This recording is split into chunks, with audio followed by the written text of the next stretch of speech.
We see Governor Christie coming out now. Here we go. Approaching. There he is. There he is. And I will ask the control room if you want to go to Christie now. Yeah, let's just go to it now. Thank you, control room.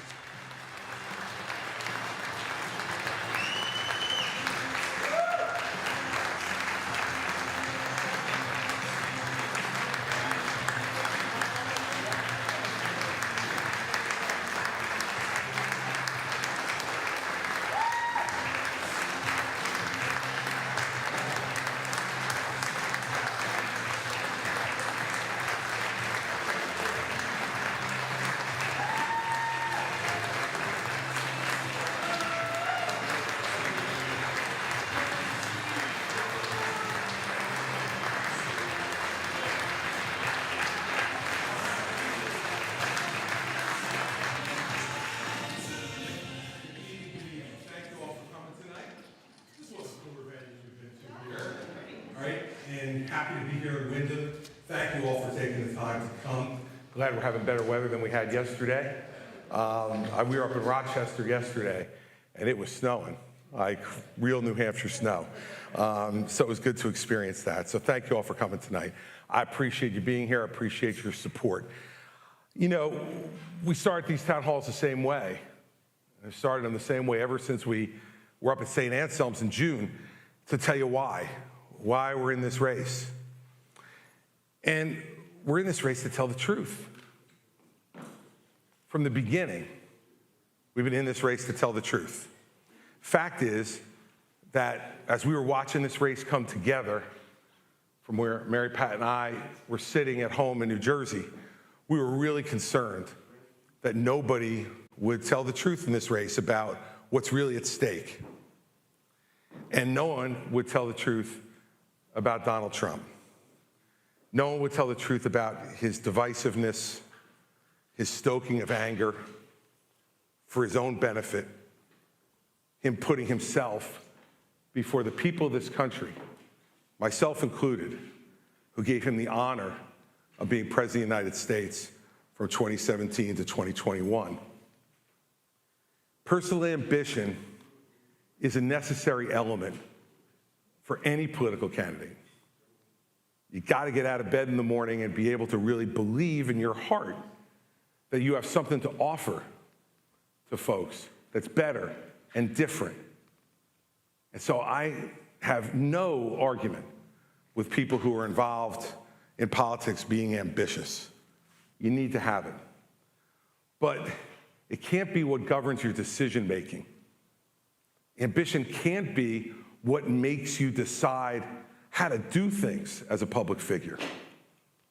It could just be the fuel that gets you out of bed, that gets you in front of a room like this, that gets you on the phone raising money, that gets you working for people who you believe in, and gets you working for yourself. I made a political decision 8 years ago when I dropped out of the race in 2016. I looked at the polls, and I decided that Donald Trump was going to be the nominee, and that since I'd known him for 15 years, that I could make him a better candidate, and if he won, maybe a better president. I knew his flaws, but I also knew he was going to win the nomination. So I decided that I would get behind him and support him. I let the ambition get ahead and in control of the decision making. And after I figured that out, I promised myself and I promised my wife that I would never, ever do that again. And I'm not going to. So for all the people who have been in this race, who have put their own personal ambition ahead of what's right, they will ultimately have to answer the same questions that I had to answer after my decision in 2016. Those questions don't ever leave. In fact, they're really stubborn. They stay. And so I know how I'm answering those questions. I've never believed that Donald Trump was a foregone conclusion as our nominee in this race, and I knew that the case had to be made against him. Now, there are people in our party who are resigned the fact that he was going to be the nominee, resigned with the fact that the case didn't even need to be made because it would be a waste of time. They sat on the sidelines, and all they did was voice their opposition in private, behind closed doors, quietly, so no one could hear. And that's not leadership, everybody. That's cowardice. It's cowardice and it's hypocrisy. As a party, we need to be willing to take the responsibility for the part we've played in getting here. Our country is angry, it's divided, it's accomplishing little, and it is leading our citizens to be exhausted. And you just look at what's happening just in the last few days. Good people who got into politics, I believe, for the right reasons. People like Senator John Barrasso, people like Congressman Tom Emmer, stand up and endorse Donald Trump. They know better. I know they know better. People who continue to deny the results of the 2020 election. People in leadership in the House who go on TV and say that the people who attacked the Capitol on January 6th are hostages. I'll tell you who hostages are. The Israelis who are still being hidden in tunnels in Gaza against their will, out of no fault of their own. These people speak louder for the folks who attacked our Capitol on January 6th than they are willing to stand up and speak for the people of Israel who are in tunnels in Gaza. That's not leadership. That's ambition and cowardice, which has outstripped their otherwise good judgment. We want to change this party, and if we want to change this country, it's hard work. It's not easy. From the moment I got into the race, the decision that I made was really simple. I would rather lose by telling the truth than lie in order to win. And I feel no differently today, because this is a fight for the soul of our party and the soul of our country. Why have we resisted the calls to drop out of this race? Because unlike some of the other candidates, we're fighting for something bigger than ourselves. We're fighting for something bigger than self-interest. We're fighting for something bigger than the next title. I've got plenty of titles. Enough titles to last me the rest of my life. U.S. Attorney, Governor, husband, father, son, brother. I had enough titles to last me for the rest of my life. We're fighting for something bigger. And it's something that conventional wisdom thinkers just can't possibly understand. And so they've been saying for weeks and weeks and weeks, because some polls, that I should drop out of the race, that I should get out for that reason. The smallness of the campaigns, who spend more time arguing and worrying about who should get out of the race than they have spent going after the front runner. They spend all their time saying, oh, Christie should get out, Scott should get out, Pence should get out, Hutchinson should get out, Burgum should get out. They and their donors have a different target every day to try to minimize the attention to their own campaign. How their own campaign is a campaign that doesn't play to win. It's a campaign that plays to not offend. The problems in our country, the divisions and influx at our border, the problems with our enormous debt, the failures of our education system, All of those things and much more will not be solved by people who are too afraid to talk about what the real problems are.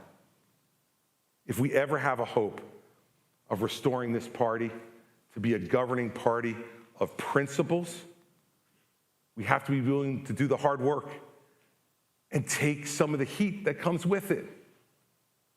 We have candidates in this race who have run away from forums where they were afraid they were going to be booed. I run into the forums where I know I'm going to be booed, because being booed for telling the truth is a badge of honor. I'm proud of everything we've said and done so far. And I'm proud of all the people who have supported us and are willing to do what needs to be done to restore the soul of our country. See, because in the end, all those issues that we've talked about at all the town halls, they're all really important. But they're no more important than the most important issue, and that is the character of the candidate.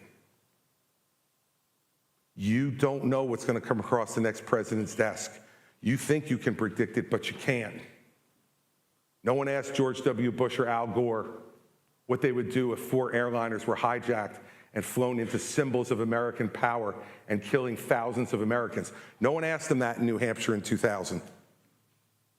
But I was glad we had a man of character sitting behind the desk in the Oval Office when that attack came, because I knew George Bush would do everything he needed to do to protect this country and its people and put them first, not himself first. Imagine just for a moment if 9/11 had happened with Donald Trump behind the desk. The first thing he would have done was run to the bunker to protect himself. He would have put himself first before this country. And anyone who is unwilling to say that he is unfit to be president of the United States is unfit themselves to be president of the United States. Campaigns are run to win.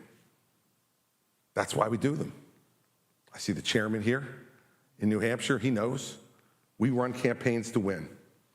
My goal has never been to be just a voice against the hate and the division and the selfishness of what our party has become under Donald Trump.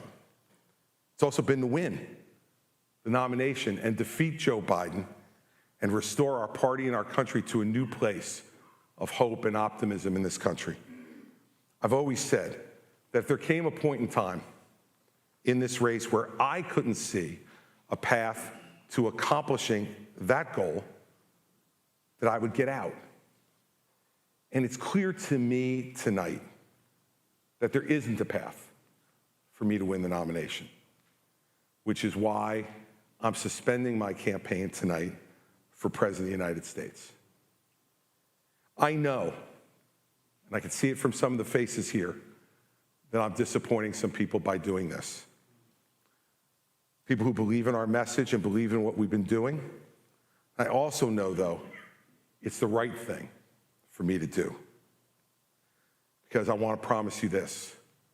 I am going to make sure that in no way do I enable Donald Trump to ever be president of the United States again. And that's more important than my own personal ambition. An announcement, an apology, and a mini essay on the dangers of unprincipled ambition, all from former New Jersey Governor Chris Christie announcing he is suspending his campaign for the Republican nomination for the presidency. Mara Gillespie and Chuck Rocha join me now here at the table. Mara previously served as an advisor to former House Speaker John Boehner and Congressman Adam Kinzinger.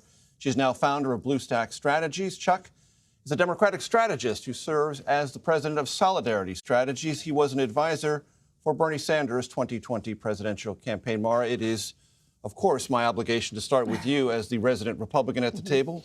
Your thoughts, your reaction. And a fellow New Jerseyan. Yes, fellow New Jerseyan. I didn't know that, but I know that now.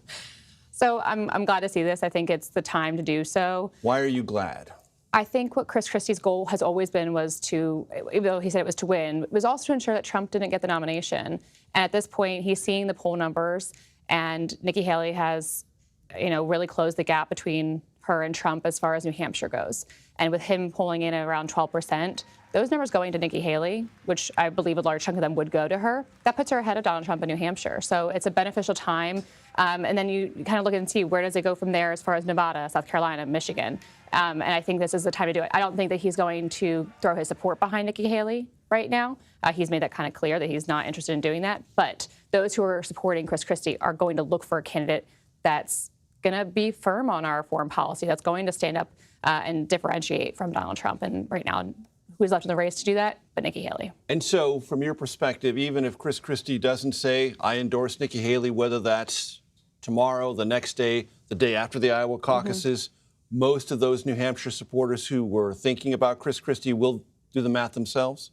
Well, and I think and shift to Haley? I think they will shift to Haley if they don't shift to Biden. There are probably some of those who may shift back to Biden. So it's not a guarantee that that 12% will go to her, but it won't go to another candidate in the GOP field. Right. It won't go to DeSantis. It won't go to anyone else. So it may not be Nikki Haley plus 12 from Chris Christie. It may be plus 8. But I think a large chunk of it could go to her. Right. And that's a benefit to her. And what she needs and what any candidate needs in the closing days of a contested battle for the nomination is you need to be adding, not subtracting. Absolutely. And you believe this will help add for Nikki Haley, at least in New Hampshire. Yes. How about, and I want to ask you this, because you can find this in the polls, and you can certainly find it when you talk to Republicans outside of New Hampshire. South Carolina would be the next most important place. They can't stand Chris Christie, and they're not going to listen to him no matter what, especially when he dumps on Trump. So it's beneficial that he doesn't endorse Nikki Haley, right, in that scenario as well. So, again, I think what he talked about as far as ambition shouldn't be what governs your decision-making. I wish that message would get out there to everyone who's looking to run for office or is currently in the House GOP. As we've seen today, ambition seems to be what driving factor for a lot of members. But as far as this race, the GOP field, I think what he is trying to get at is that Donald Trump can't be our candidate, and I hope that those who are supporting him will turn towards Nikki Haley. Chuck, your sentiments as you watch this play out? I've been running campaigns for a long time, and I've been on both sides of this, right? Sometimes the numbers just don't add up. It's just math. And he's doing what he's been saying he'd do from the beginning, is try to do what he can do to make sure Donald Trump's not the nominee. And that's what you have to do today if your numbers are where they're at. Is now the time to do it? I think so, because as you go into Iowa, I know we've all been talking about New Hampshire because independents can vote, Democrats can vote. In Iowa, I heard you talking to the crew earlier on the ground there in the freezing tundra of Iowa, where I remember a year ago in this same cowboy hat, me and Ed O'Keefe was having an interview while Bernie was running, right? It's cold. It takes a lot to show up when it's -5. I think that's what Finn said. A few people make a lot of difference in Iowa because it's so few people. And y'all talk about viability. I saw the class you were doing, the tutorial earlier about how to become viable. A number here and a number there changes things with just like 3 people, not hundreds of people like you need or thousands in New Hampshire. So every little bit starts adding up. And where this caucus goes, Iowa, New Hampshire, or even down the road to South Carolina, a few hundred votes, a few thousand votes make a big difference. So you think this could have a psychological lift for Haley, but not DeSantis? This is a Haley conversation. The Chris Christie out is a Haley conversation. Presidential campaigns are about momentum. And always about momentum. I try to tell people all the time when they're like, well, what happened to Bernie and what happened with Biden? Biden won races on Super Tuesday that he had no staff in 4 years ago because the momentum was just with him. That same momentum today is with Nikki Haley. Very good. Chuck Rocha, Mara Gillespie, thank you so much for your time.